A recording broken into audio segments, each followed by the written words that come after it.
If you're the one who's meant to break the chains, you're usually going to be feel like a little bit of the black sheep or a little bit outside the family, because that's definitely how I felt. Some of the signs you were mentioning, I was just saying, check.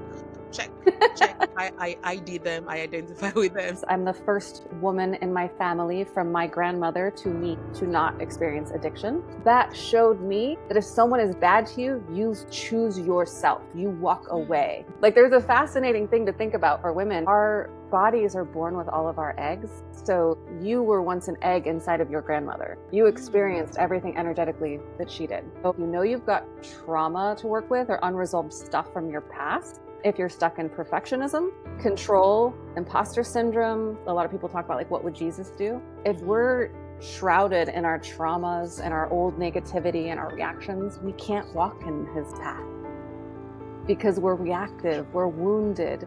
Think about the time that you knew something was off about someone or a situation, or you weren't sure and you didn't listen to that. What was the outcome? I guarantee 100% of the time it was not good.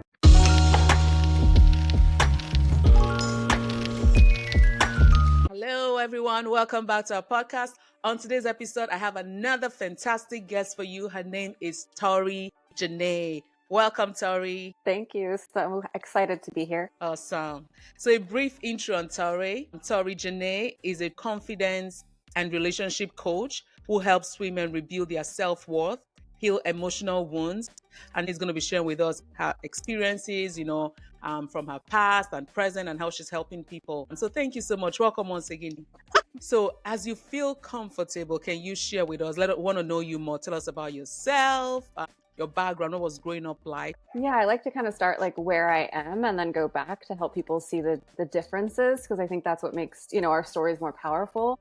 Yes. Is, at this point in my life, I have quite a few psychology degrees. I have a thriving practice. I live in Southern California. The childhood that I came from, I would have never believed that I would be living in Beverly Hills, California, running my own business, all these things, having great friendships and relationships, because I was actually conceived in a heroin rehab facility. My mom was getting off of heroin. My dad met her and she said that she was a counselor there, and he said he was single. He was actually married with 2 children already. So he left when I was 6 months old, and we struggled a lot. My mom had, she ended up by the grace of God, she got off heroin and she was clean when I was born, but she ended up going back to different forms of drugs and alcohol over pretty much her entire life. So being an addict herself, she tended to attract addicted partners as well. My biological father was actually in the military, and he went to the Vietnam War, so he had a lot of trauma himself. He was an alcoholic. My mom was a drug addict, an alcoholic. My older sister also had drug addiction problems. I'm the first woman in my family from my grandmother to me to not experience addiction. So I grew up with a lot of different types of trauma, but definitely how it impacted me was becoming a caregiver and a rescuer and doing everything for everyone else and not really ever having my needs met in early life and growing up really quickly. So I've had to do a ton of work to heal and transform what occurred to me. But what I love about my story is that I feel like it tells us that no matter where we've come from, people have way worse stories than me and people have way less terrible stories than me, but the impact is the same. And I love to redefine trauma for people, because sometimes we think of the things of trauma like what I've experienced, like that's absolutely trauma. War is trauma, genocide is trauma, absolutely huge traumas. But it's also those everyday emotional traumas, the difficult partner, the horrible boss, like those things affect us too. And so trauma is really anything that disconnected you from yourself and safety in life. Wow, I like that definition of trauma. Wow, interesting. So and I want to ask you this, so what made you different than the rest of your family? Why didn't you go down the same path? Yeah, such a powerful question, one I've sat with a lot. And through my psychology degrees, I tried to figure it out, like what was different about me, what was different about my psychology. And I think it was spirituality that actually answered the whole thing for me. It was the more spiritual I became, the more I recognized it wasn't my path. And I was meant to heal the generational trauma and stop that. And I think I knew that if I didn't make different choices young enough, that I was going to end up at the exact same path. So I made a radical decision at in my 20s to just completely quit drinking. I don't drink any alcohol. I haven't in over 20 years. And it was like, I also, thank you. And my mother had only gone to grade 10 in school. So I also knew if I'm going to be different, I need to get an education. And so I think those were two big decisions that changed my path. I also have a younger brother that I really loved and helped take care of. And I wanted him to have a role model and somebody to look, I wanted to break those old chains and patterns. And we all come in with our generational trauma. We're proving this with science, even that what's happened to our mothers and our grandmothers, we were in them. Like, there's a fascinating thing to think about for women is like, or all of us, our bodies are born with all of our eggs. So you were once an egg inside of your grandmother. You experienced everything energetically that she did. So that stuff does affect us. And I feel like by some type of grace, I was meant to be the one who broke the chains. And for those of you listening, if you're the one who's meant to break the chains, you're usually going to be feel like a little bit of the black sheep or a little bit outside the family, because that's definitely how I felt. But making those two decisions of deciding I'm going to give up alcohol, I'm not going to partake in this because I don't have the genetics to handle it probably. And two was getting an education and knowing that, I guess, I wanted to make a difference. Yeah, thanks for sharing that. Because I think sometimes, like, I see a lot of videos on YouTube where they say the chosen ones. And I think with what you've described, I feel like, okay, I probably would tag you that. I would label you as maybe the chosen one in your family was called, by divine providence of God to break that pattern. I think it also helps knowing that it helps you give grace to people who don't have the same willpower, right? Because sometimes, and I feel that way sometimes myself as well. I grew up in a family where, it's nothing, compared to, like, there wasn't drugs, there wasn't alcohol, there wasn't any of those type of abuse. But I just knew I wanted, from an early age, I always knew I wanted something more. I wanted more. I'm part of the path that I went was education. I just knew, okay, for me to break free from this family pattern of this and that, I just needed to get educated. I need to do that. I need to not maybe skip school or have bad friends. I just wanted to be good so that things will work well, even though life doesn't always work that way. You can do everything right and things, but at least in my mind it's just so like I needed to just be a good person, and I wouldn't say it came naturally to me, right? But I had other people, friends of family, that it didn't come naturally for them. So they maybe struggle with some things that I just couldn't understand. I was like, why are you being this way? Come on.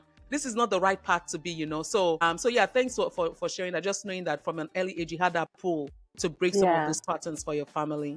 I think it's also the truth of your soul. If you can hear your soul wants to do the right thing. And it feels like for you early in life, even if other people were going one way, you knew what was right and wrong because that's what your soul was here. And it was very clear to you, I want more than where I've come from. I know that I'm capable of something bigger. And I think that trauma and difficulty disconnects us from that voice inside. It disconnects us from the voice of God. The intuition, I think, is how God speaks to you through other people, through yourself, through the book that falls off the shelf, through the opportunity, that's all these little divine things trying to lead you to your highest self, to your highest good. That's right. That's so true. So how did everything you went through, the traumatic childhood, how did that impact your life, your relationship, your friendships, your career? Were there any impacts there? Oh gosh, yeah. So first of all, early in life, I was definitely a workaholic. I got all of my worth and validation from working really hard because it was the one place in life where people gave me a lot of attention and positive. If I got good grades and I worked really hard, then I was doing good. And so I really burned myself out. Gosh, like by the time I was 30, I was a big HR manager for a large corporation. I reached a lot of success, but I was not happy and I was unfulfilled. I knew I wasn't doing the right work, even though I was good at it. In my relationships, definitely, I was what we call codependent, which means that there's like an unhealthy bond with people. Codependency at its core is if you're okay, I'm okay. It's very common, like an over enmeshment. It's very common in families with addiction. So I only knew how to connect with people by giving and taking care of them. So that ended up creating a lot of relationships where it was unequal. I was overgiving, I was overdoing, I was constantly taking care of, but not really receiving anything back. I used to be highly reactive for sure. Like I would just like emotional reactions.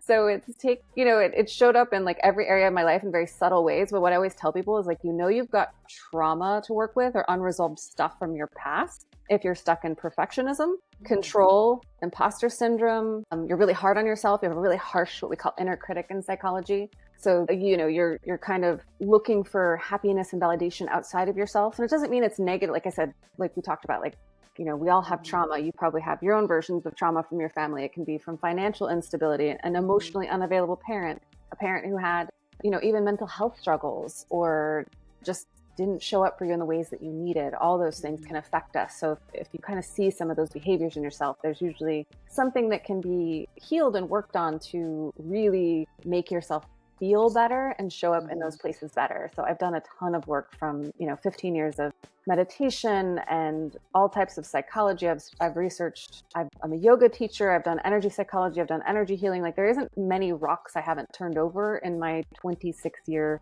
healing journey. Interesting. Some of the signs you were mentioning, I was just saying, check. I ID them, I identify with them. So, like you said, trauma is multifaceted. Like, sometimes when I think of trauma, you think of something really horrendous, but it could just, like you said, like if parents not showing up for you the way you wanted them to show up, they showed up, but not in the way you wanted them to show up. That could also trigger trauma in one. So what would you say? So I love the definition you gave at the beginning about trauma, that, trauma separates. What type of trauma do people who go through emotional, mental, psychological abuse experience? Is it different than the trauma that someone went through, maybe physical or like outward abuse experiences? Are there, does trauma have classes or grades, or is it all the same regardless of the type of abuse? Yeah, I do. I mean, some people will say don't compare traumas because they all can show up the same for, depending on our own sensitivity as well. Mm-hmm. And I kind of understand that, but I also liken it to like a car accident versus a bike accident. Some people, I literally have a friend who lived through the genocide in Bosnia. That's a like a high level trauma that informs her mind, body, and soul. And she's amazing, and she's successful, and she's worked through it, and she has the most beautiful soul. But, and the kind of trauma that I've been through in life, like that took a lot of extra work, and it's okay. It just means, to me, your soul is here for something even greater. If you came in with that kind of difficulty, like God felt like you could work through it. So to see it not as a bad thing, but we have the opportunity to turn our pain into our purpose, our wounds into our wisdom. And so when you've got deeper wounds and deeper pain, you've actually, that much darkness, you can turn into that much light. And so I like to kind of reframe how it looks for us, to say like, yeah, I might have more healing work to do, but wow, I've also got a lot more to give from this place of the things I've been through.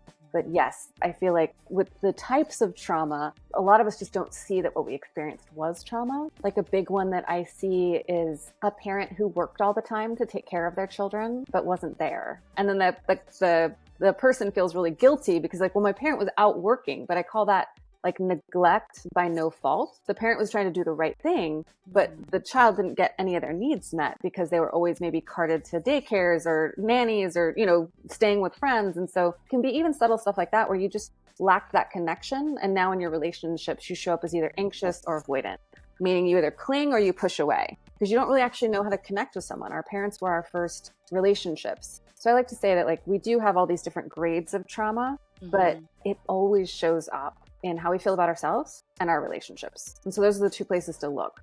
If you're hard on yourself, if you have a lot of doubt, a lot of perfectionism, like I said, a lot of control, like there's something to look at to heal, to feel better.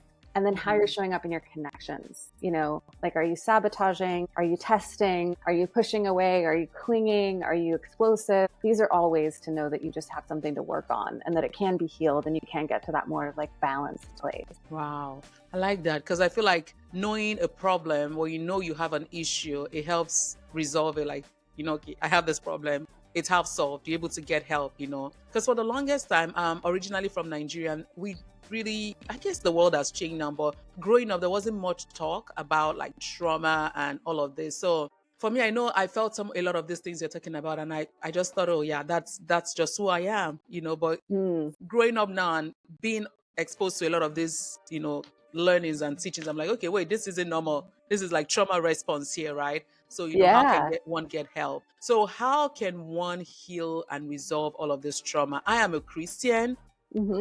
And I know the word of God is powerful. And Jesus Christ said he came to heal, and he's a healer, right? He can heal us Absolutely. physically, emotionally, and all that. But it's possible also as a Christian to be saved, to know Jesus and his grace, having his grace upon your life, but still be pulled by some of these things. Sometimes you have that self-doubt, sometimes that perfectionist, behavior. How can one as a Christian, because I know you're a woman of faith as well, how can you deal with your trauma and resolve it?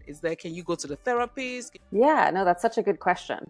And what I love to explain to people is that, having faith in something greater than yourself, having that connection to Jesus, who was an ascended master and master healer on the planet, just he brought nothing but love and light to this planet. And so connecting to that, I think, really heals you at the soul level. That's where healing starts, is making the decision for yourself that you want better, that you want more, that you want to be Christ consciousness. Healing our trauma allows us to walk in that path, right? A lot of people talk about what would Jesus do? If we're shrouded in our traumas and our old negativity and our reactions, we can't walk in his path because we're reactive, we're wounded. And so starting with that spiritual base of I've started at the soul level, then I'm going to start healing my mind and bringing that love into my mind through therapy, coaching, reading books, anything that works for you. But ultimately, then it's got to come down into the body. I always tell people,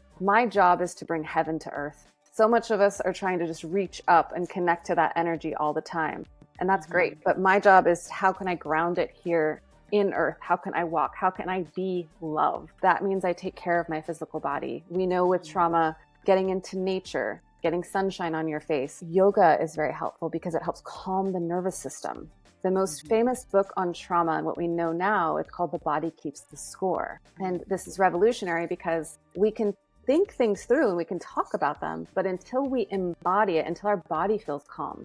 I always explain it to the people this way. Imagine that time that you were in an argument with someone and you felt shut down and upset and you didn't know what to say and you were just all flustered. And then about 4 hours later, you think of all the things you wish you would have said and you feel so clear. Why is that? It's because when you're in that argument, your body is in fight or flight. It is your nervous system is hijacked. You're in the lower reptilian part of the brain, and your executive functioning goes offline. And that's what happens most of the time. So when we're offline and our body is reactive because maybe someone is speaking to us the way that our mother used to criticize us, or maybe our partner has said something again that makes us feel not good enough. Until we heal that, the keys to our happiness are in someone else's pocket. And we really can't embody our faith and our goodness in this life. And I think that's really the work. That is so, what you said right there is so powerful. Oh my God. It makes total sense. Yeah. Because, sometimes as a Christian, okay, I know I'm not supposed to curse people out. And then someone does something that triggers me. And it maybe takes me back to my childhood when someone bullied me. And I'm and then I come guns blazing and ready to fight. Forgetting that, I'm a child of God, I should treat this person with love and kindness. Yeah, that makes total sense. But That's a healthy brain response, right? Your brain is just in protective mode. I always tell people, your triggers are your teachers. Your triggers are showing you and teaching you where there's healing.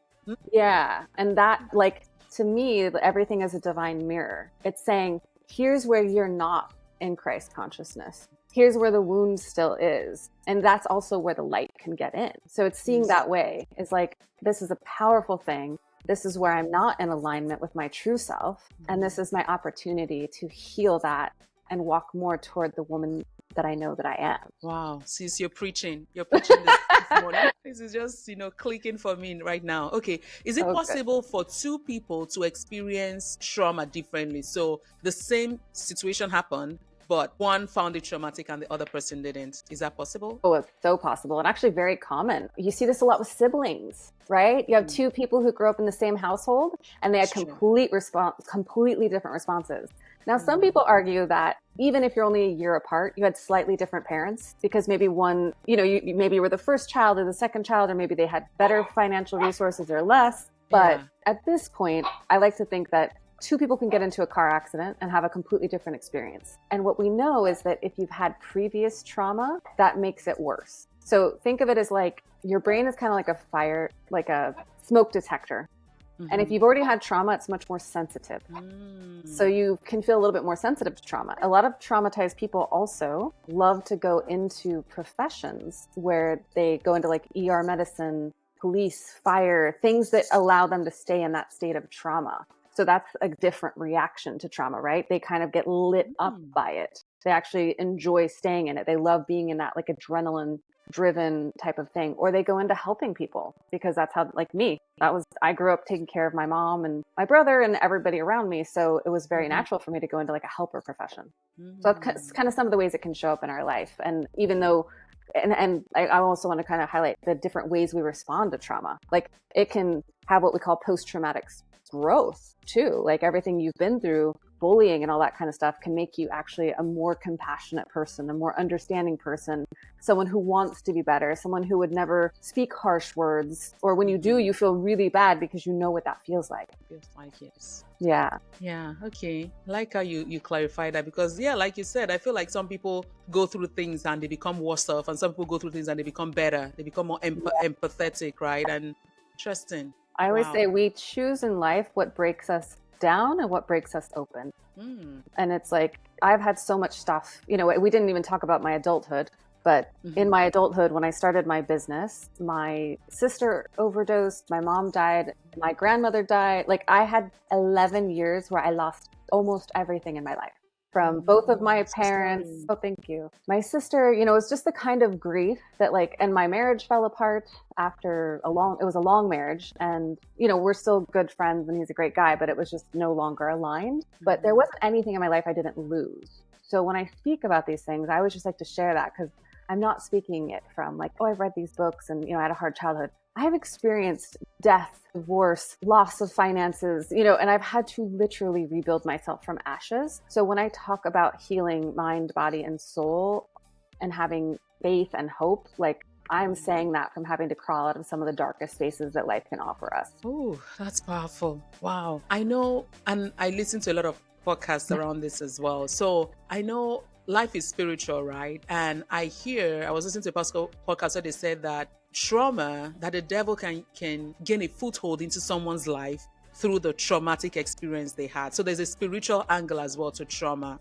right? So while it's psychological and mental, a lot of times there's also some spiritual angle. Do you know anything about that? Absolutely. Can you speak a bit about that? Yeah, there's a lot of different faiths to talk about this. Kabbalah is actually really interesting, and they have a whole theory about this that makes a lot of sense to me. And it's basically we came in with our soul's wounds, and we're here to heal those particular wounds to become the person we're meant to be the highest soul possible.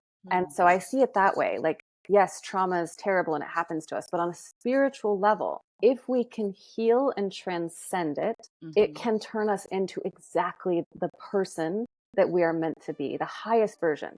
If I had not been through everything I had gone through, I would not have gotten 3 psychology degrees. I would not have experienced and researched every healing thing I could find on the planet.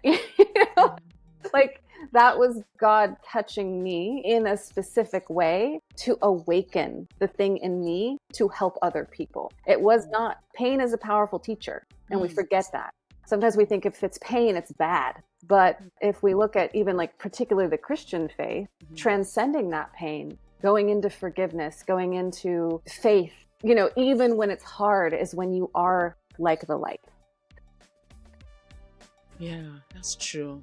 It's easy to have faith when life is easy. It's easy. What? And really, when you look at it, everyone God ever used in the Bible went through tough times. Look at Joseph.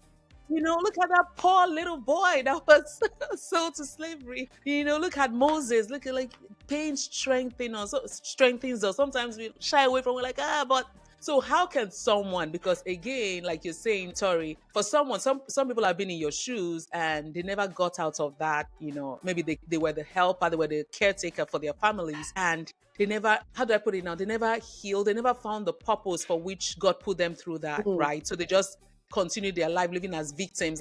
If my mom wasn't drug addict, if my dad wasn't this, if my sibling, I would be further off right now, So how can someone who has been through trauma, how can they see the purpose in their pain? And how can they rebuild their lives again to, Yeah, that's such a beautiful and powerful question. And I think something that people really need to know And the first thing is to shift our consciousness and recognize that victim consciousness says, life is happening to me.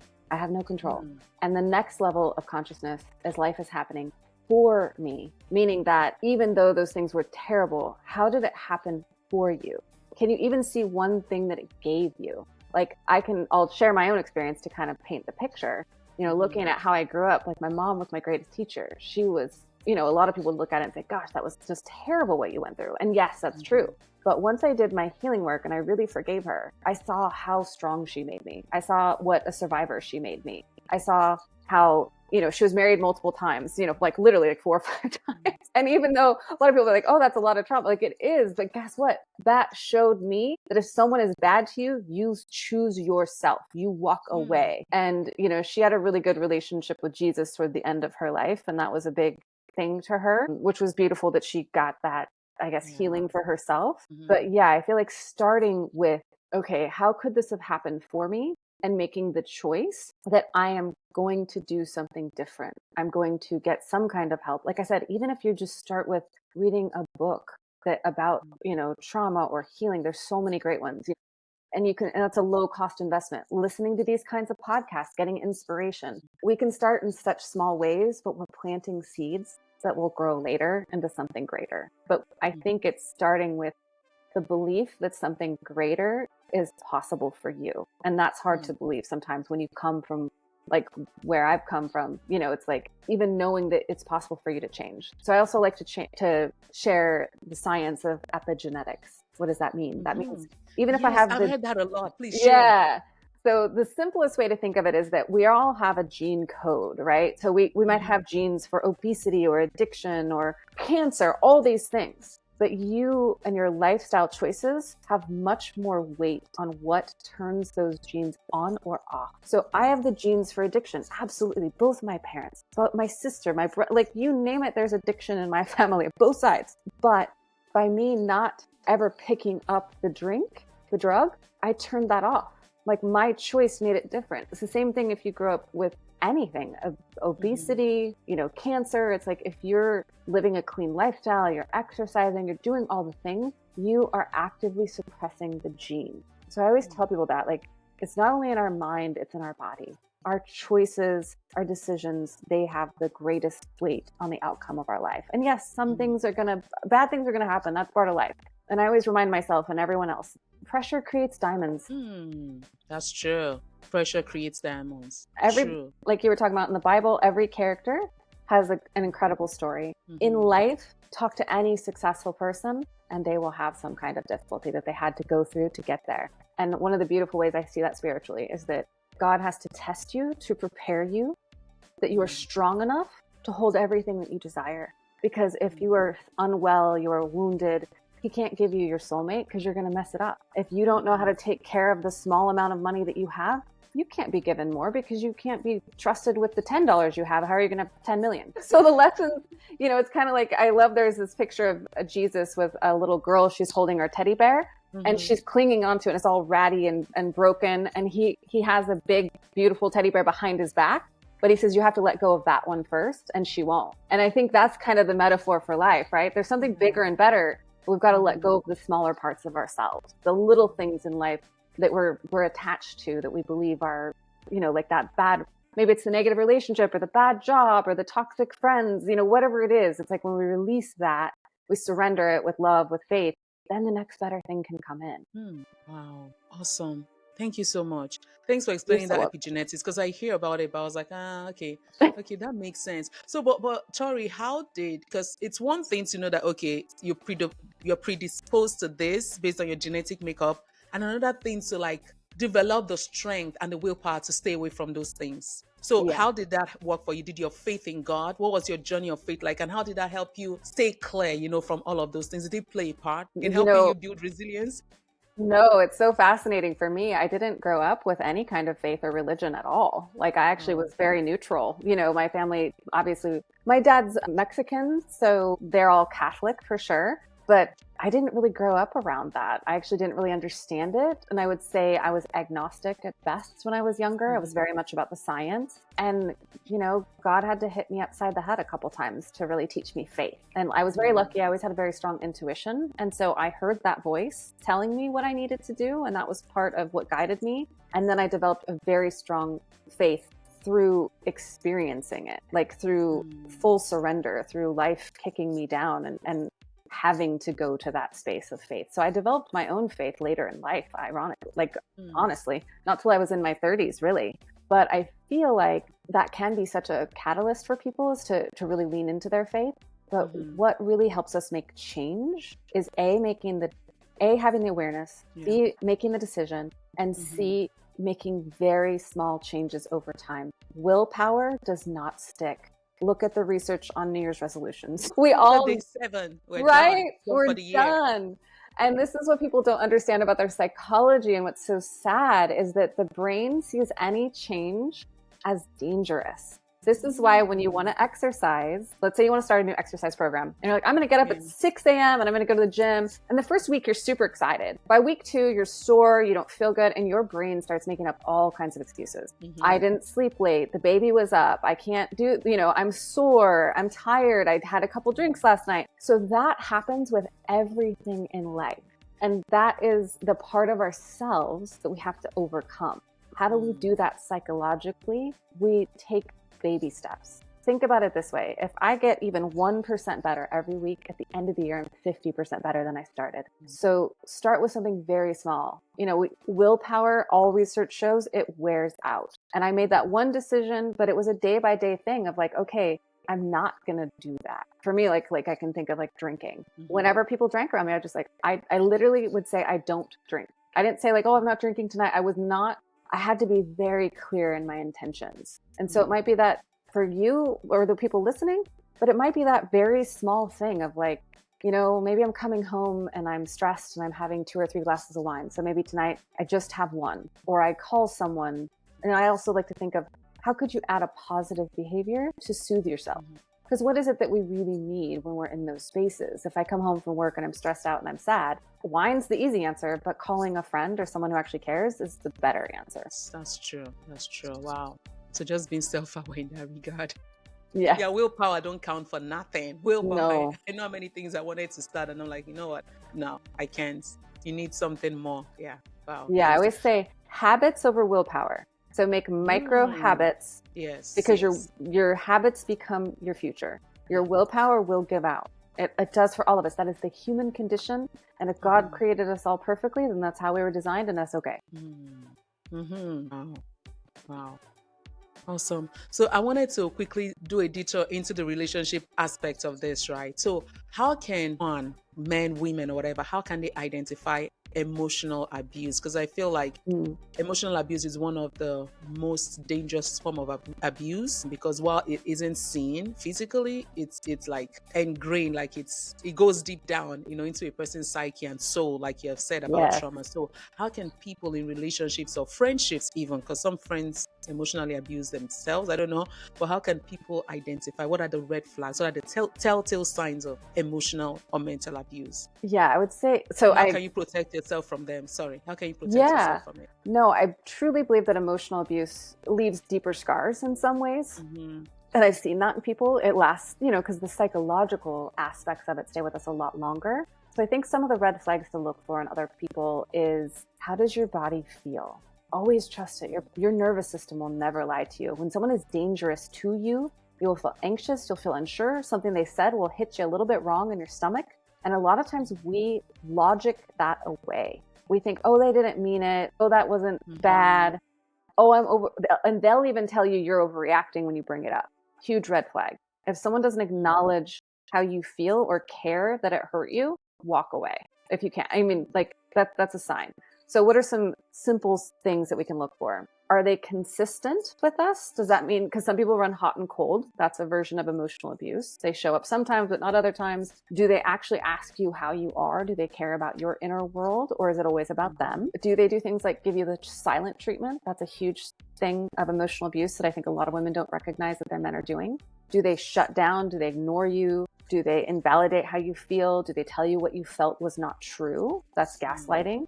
Like there's so many ways that that emotional abuse shows up subtly, but I would say like the top three is, are you heard? Are you cared about? And are you validated for your experience? Are they showing up for you? Are they asking about you? Do you feel cared for, or do you feel like you have to protect yourself? Do you feel like you're always defending yourself? And do you feel like you're walking on eggshells, which is that feeling of like, anything I say or do could be used against me? You're in a situation of emotional abuse.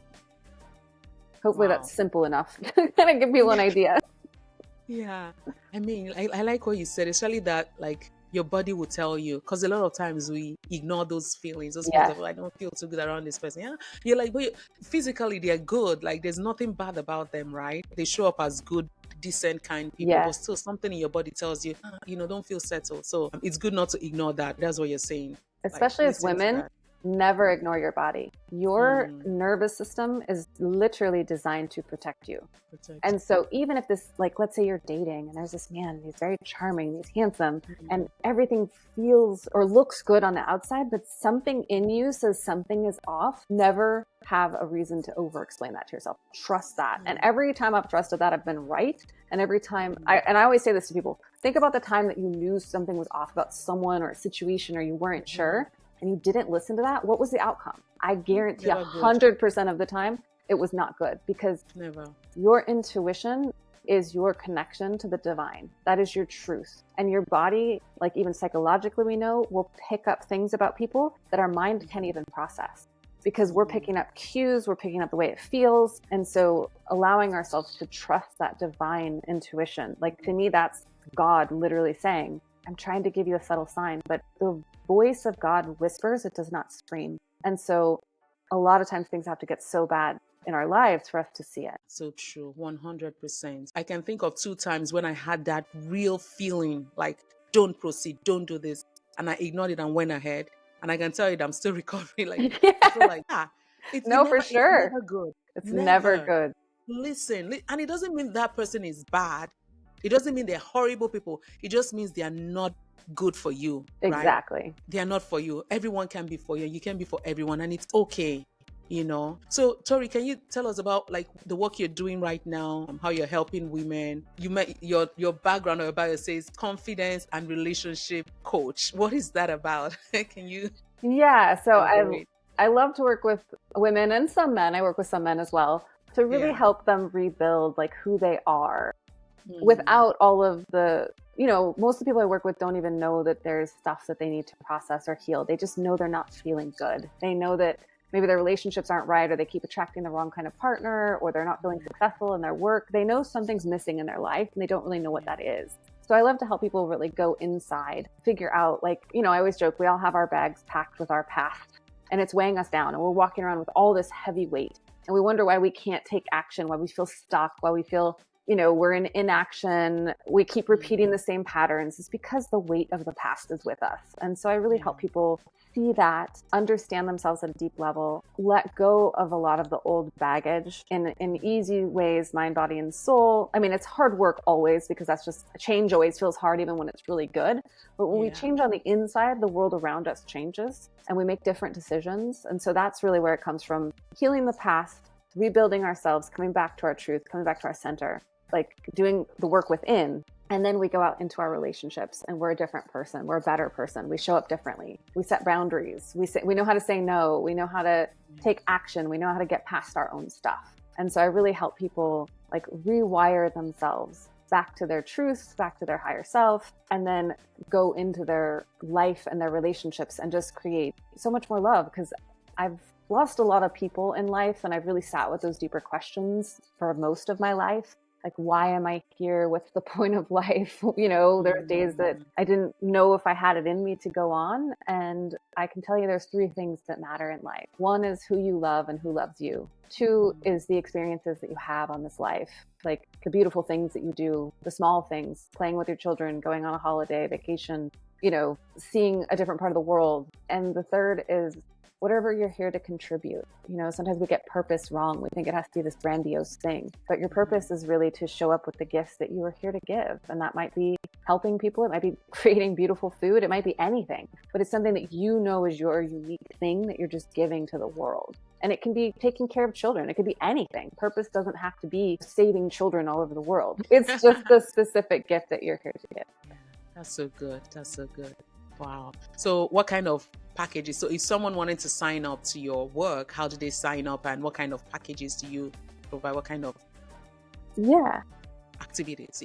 Yeah, so I do one-to-one work, and then I also do small groups of women to, create a beautiful, safe container. I do really work with smaller groups because I don't like to do like huge groups because I like people to get to experience me, and I use my intuition, and I really do believe that I channel something higher than me. I kind of joke that I am the faucet, God is the water. I just let that flow through me to what are the words that they need to hear to reconnect to their true self. Typically with packages, I start with 4 to 8. And I always like to tell people, try some sessions. I guarantee you'll get movement. And if you don't, you're not stuck with me for a year. Because I've been very blessed to never really have to market myself. I've been doing this for over 13 years, and I have primarily built my business through referrals, and I work with people in the United States, London, and Dubai. Nice. I mean, if I was, I think I probably might sign up, honestly. 'Cause I feel like you really, you spoke from a place of depth and knowledge, and insight. I'm like, okay, wow, this is interesting. So how can people sign up? What's your website name and all of that? Can you provide all of that information? Yeah, of course. So my website is torijenae.com, which is ToriJenae.com, and you can learn more about me and my work there. And then also you can find me on Instagram, connect with me there, which is at tori.jenae. And then I'll also make sure that you have everything for the show notes where people can just click on it easily as well. Yes. I'll get all the details in the show notes and in the podcast YouTube description. So people but I love questions, and my goal in life is really to help as many people heal as I possibly can so that they can thrive and be happy. And I truly believe that when one person heals, you heal so many people around you, and you uplift that community, your family, all of those things. And that's what's going to make the world a better place overall. Yeah, that's true. 100%. I wanted to ask you for your last words, if you had any last thing to share, but I wanted to ask this quick question. I don't know if it's even relevant. No, go for it.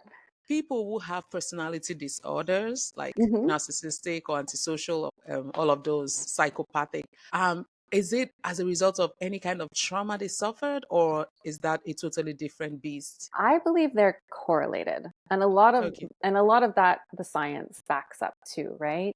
Sociopathy, that can be someone who naturally has an inability to feel feelings, for example. But a lot of times when that sociopath goes into things like really dark stuff, it's because they had childhood trauma, usually with the mother. Ironically, in the first 4 years of university, I took this test and I scored in the 80th percentile to be an FBI agent. So my professor said you should become an FBI profiler.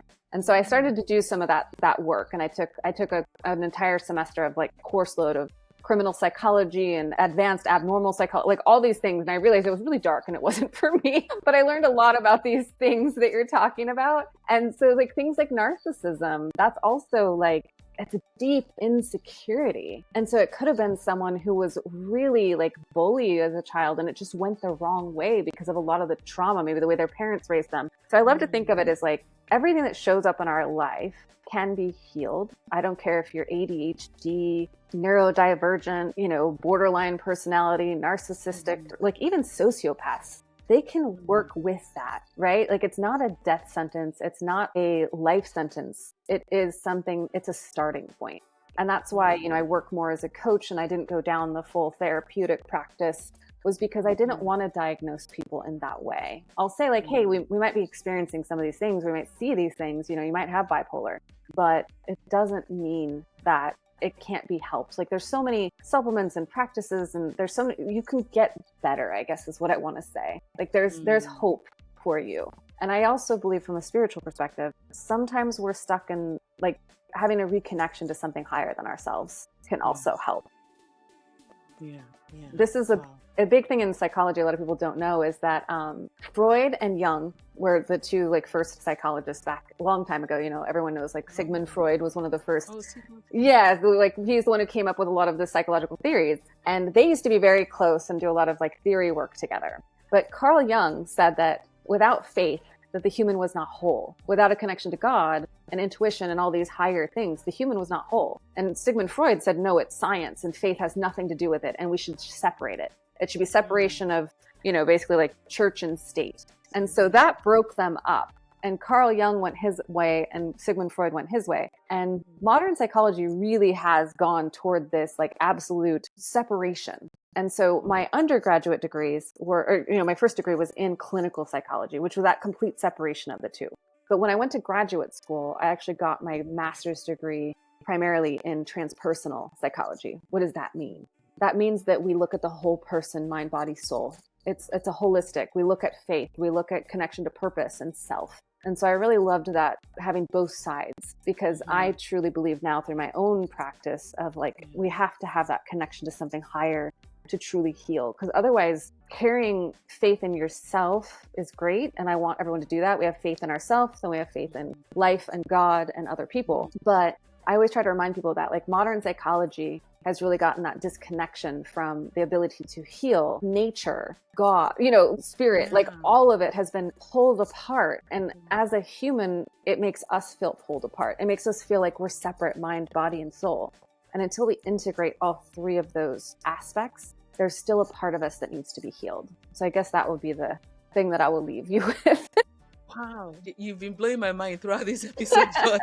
That is wow. And that is so true. There has to be that integration, because I feel like when you hear people who are focused on just the scientific portion of just, they keep going through, they keep doing the work, all their lives, they're doing the work, right? I feel like if you integrate the spirit, because the spirit, like man is spirit, you are spirit, right? Yeah, you have a soul and a body, but this, I can't even elaborate or articulate what I'm trying to say. You said it well. You said it so good. No, Wow. It's so true. We can spend our whole lives studying the science and working in that realm and never feel whole. And even for the opposite, we can spend our whole life really stuck in the spiritual side of it, and not really ground it into the world, right? So it's gotta, like, that's the perfect word you used, which is like that integration of I am a spiritual being having a human experience. How do I bring that spirit into my human experience? And I think one of the greatest ways that we do that is by healing and just making ourselves a little bit better, a little bit more aligned with love, a little bit more aligned with divine truth each day. And it can be like one small act that you do. Right. Awesome. Honestly. Okay. Tori, last words. Do you have any last, final thing you want to leave our audience with? You've shared so much. I've been so blessed. I'm sure people listening have been, but any last word? And what are you working on? Is there anything you're working on? Anything you want us to buy or something? Yeah. Well, I think my last words are always that, like, no matter where you come from, no matter what's happened to you, to know that healing is possible. And by healing, I mean improving yourself and improving your life. And it doesn't have to be scary, and it doesn't have to be too much. And you can take a little bit at a time and move forward. And it's not selfish to want to help yourself, because the more you help yourself, the more you can help others. And so to really allow yourself to guide and nourish and be better, because you will be that light for someone else. My story may have resonated with you, and your story may resonate with someone else's, or the divine words that you have will help someone else. So just know that there's a bigger purpose to everything that's happened in your life, and you can pay that forward, and that's going to make the world a better place. And at the moment, the ways, I guess, if someone feels called in their heart that I'm someone who can help them, then they can reach out about, coaching or different kinds of services that I offer. Wow. But I'm always just here to offer the wisdom and offer the love, and the right people will find me. They'll find me. Yeah. Do you have a YouTube or a podcast or something? No, I've just recently started doing more podcasts. Like in the last year, I started getting on some bigger podcasts, and it was just like, very divine. Like people just invited me. I didn't even know much about it. I was like, yeah, I'll come on and talk. And so I really realized how much I love like connecting with hosts and doing podcasts. So I'm just starting to really get out there and share wisdom, because that's ultimately my goal is, to help as many people as I can. YouTube. Oh, I think you just started a YouTube or a podcast. I think I'll definitely subscribe. Thank you so much. That means a lot. Thank you so much, Tori. Really appreciate your coming and sharing all of your wisdom with us. Thank you Thank so you. much. Thank you. Thank you so much, viewers. Thank you for listening. Thank you for watching. Really appreciate your support. Please check the description box, the show notes of the episode. I'll put all of Tori's information there. And please reach out to her, connect, and get that help, get that help. We can make this world a better place. But thank you so much. Please leave us a review wherever you're listening from. Like, comment, share, subscribe, and keep coming back for more content. Thank you so much. Bye-bye.